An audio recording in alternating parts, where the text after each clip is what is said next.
పెద్ద పొజిషన్‌లో ఉన్నప్పుడు వాళ్ళ పనులు నమ్మకస్తులకి చెప్పగలుగుతారు చేయడానికి. ఆ సీట్‌లో ఉన్నటువంటి వాళ్ళు మారినప్పుడు నమ్మకస్తులు కూడా మారతారు ఆటోమేటిక్‌గా. ఫర్ ఎగ్జాంపుల్ రాజశేఖర్ రెడ్డి ఉన్నప్పుడు కేవీపీ ఆయన ఆత్మ. అలాగే ఆ తెల్ల జుట్టు ఒకతను సెక్యూరిటీ ఉండేవాడు. అతను తోడుండేవాళ్ళు. వాళ్ళ పేరు కూడా వినబడతా ఉండేది. సూరీడు అనుకుంటా. ఇట్లాగే వినబడతా ఉండేది. సీన్ కట్ చేస్తే జగన్మోహన్ రెడ్డి వచ్చాక కేవీపీ దగ్గరికి రాగలిగారా? ఇప్పుడు మిథున్ రెడ్డి క్లోజ్‌గా ఉంటారు జగన్ రెడ్డికి.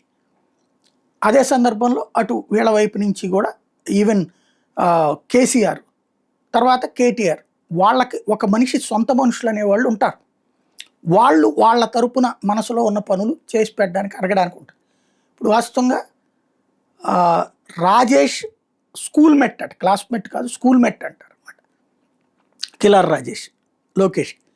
ఆ రోజు నుంచి ఈ రోజు వరకు లోకేష్తో పాటు కంటిన్యూ అవుతున్న తను పొలిటికల్ ట్రావెల్ ప్రారంభించినప్పటి అతనిని ఈ పనులు చెప్తుంటే సీనియర్లు కాస్త గుచ్చుతున్నారు. ఏమని? అతనికి ఏ అధికారం ఉందని, ప్రభుత్వంలోనూ అతను భాగస్వామి కాదు, అట్లాగే పార్టీలోనూ భాగస్వామి కాదు, అతనికి అధికారులు మాట ఎందుకు వినాలి, అతను అధికారులను ఎట్లాగా ఆదేశిస్తాడు, లేకపోతే అతను ఎట్లా చెప్తాడు, లేకపోతే కనుక పార్టీ వాళ్ళకి ఎలా అతను సజెస్ట్ చేస్తాడు అన్నది. కానీ డైరెక్ట్గా లోకేష్ ఎదురుగుండానే దమ్ము ఎవరికి లేదు, చంద్రబాబు ఎదురుగుండానే దమ్ము లేదు. కానీ తెర వెనక ఈ మాటలు తెలుగుదేశం చాలా జాగ్రత్తగా అన్ని అబ్జర్వ్ చేస్తుంది. చంద్రబాబు జాగ్రత్తగా అబ్జర్వ్ చేస్తారు. లోకేష్ ఆ విషయాల్ని జాగ్రత్తగా మానిటర్ చేస్తారు.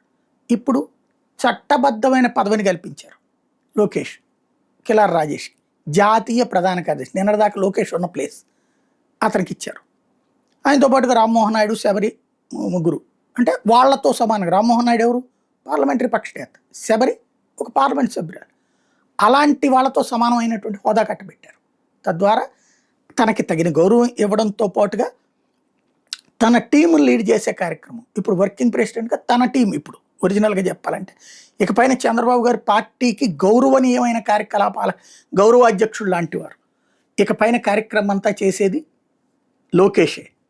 కేసీఆర్ అధ్యక్షుడే, వర్కింగ్ ప్రెసిడెంటే కేటీఆర్. అక్కడ కథంతా నడిపించేది కేటీఆర్. ఇకపైన ఇక్కడ నడిపించబోయేది లోకేష్.